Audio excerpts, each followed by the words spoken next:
Don't give up on your dreams. They don't get no easier to hold on to. Boys wait for other people. Men go out and get it. What you wanna do? Where you been at today? I would lock your ass up. Stacking that spinach, you know the routine. You know what the second chance life for people like me and you? People like us don't get no second chances, Mouse. You know the routine, you know the routine. Just promise me you're gonna do right.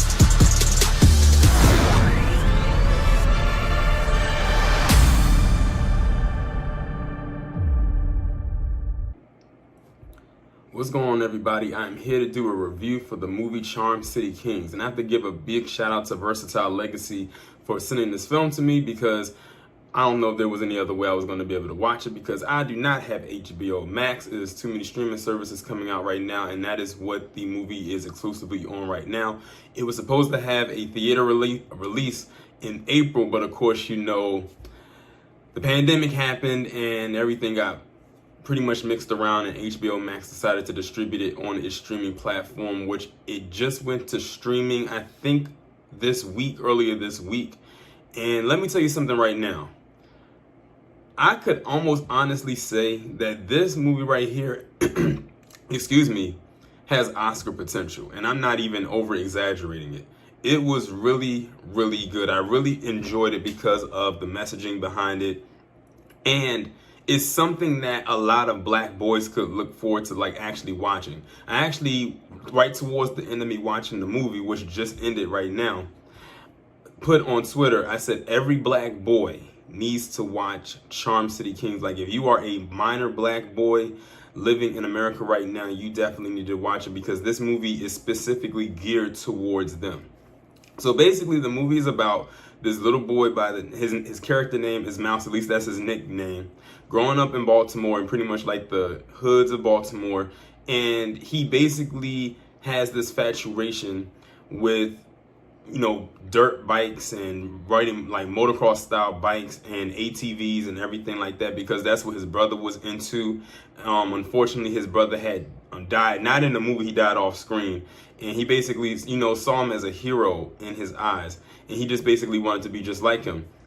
But he also had, I guess you could say, a love or kinship towards animals, because he also worked as a vet. Like, he actually ended up getting a job working as a veterinarian taking care of animals. And the movie almost kind of reminded me of One Big The Chi episode. If you are familiar with the show The Chi, and you see the three characters where it's his character and his two friends, it reminds me so much of that show The Chi. Like, if you look at it, you be like, okay, Torian, I get exactly what you mean.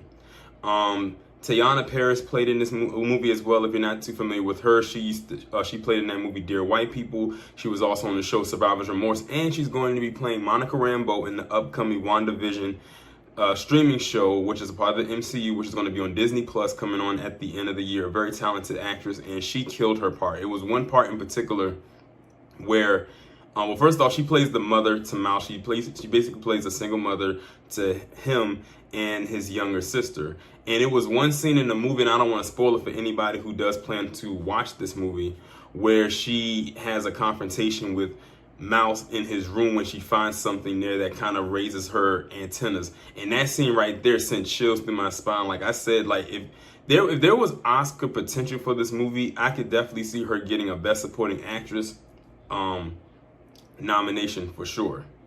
Also, of course, I have to mention Meek Mill was also in this movie as well. And it's very interesting that he's in this movie, because this movie kind of came and fell into his lap right around the time when he was dealing with that crooked wig judge who threw him in jail for him riding the dirt bike when he was in Philly. So he actually has a background in dirt bikes and riding, you know, those bikes and stuff. And ironically, this movie is centered around that culture. It's like I said, it's pretty much like a culture in and of itself.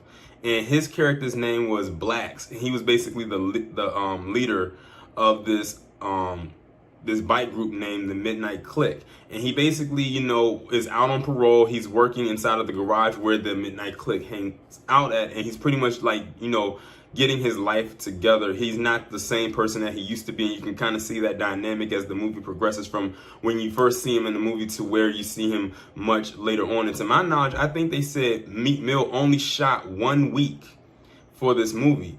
But it's amazing how his scenes are so spread out in the movie. You would think that he shot this movie, or he was there for longer than a week. But I think when I was reading up on it months ago, that he only shot the movie for like a week.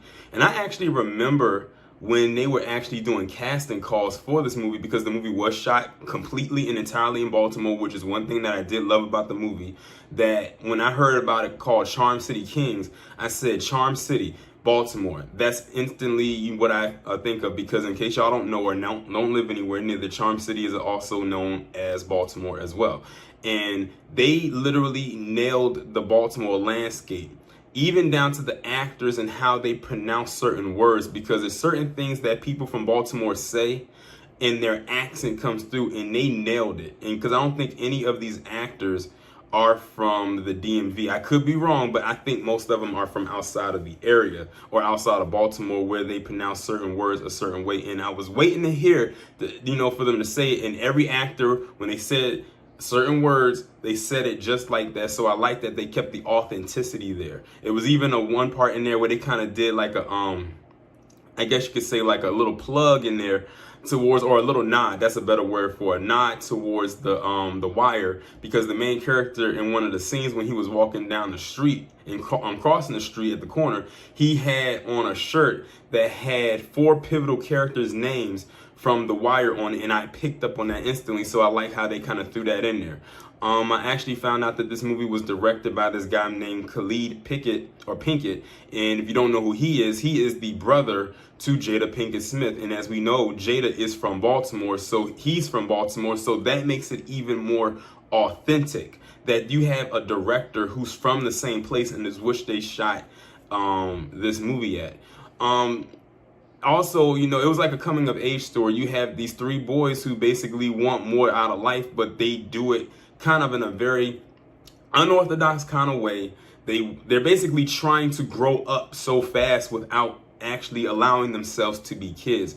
And that's an interesting dynamic that a lot of black boys in America go through, where they have to live as a boy, but are also forced to take on roles that make them a man, whether society pushes them towards that level or they push themselves there because they want to grow up so fast, because they see all the big kids doing great things. And it's sort of like a dynamic that many of us go through. Like, we see our parents when we was kids, we see our parents and older like siblings or cousins and whoever doing all the big kid things, as we used to call it, and we wanted to do it too. But then we get older, it's like it wasn't worth it. And we used to always hear our parents say, enjoy your youth, because when you become an adult, it's a whole new ball game. And now you have this phrase of adulting is overrated.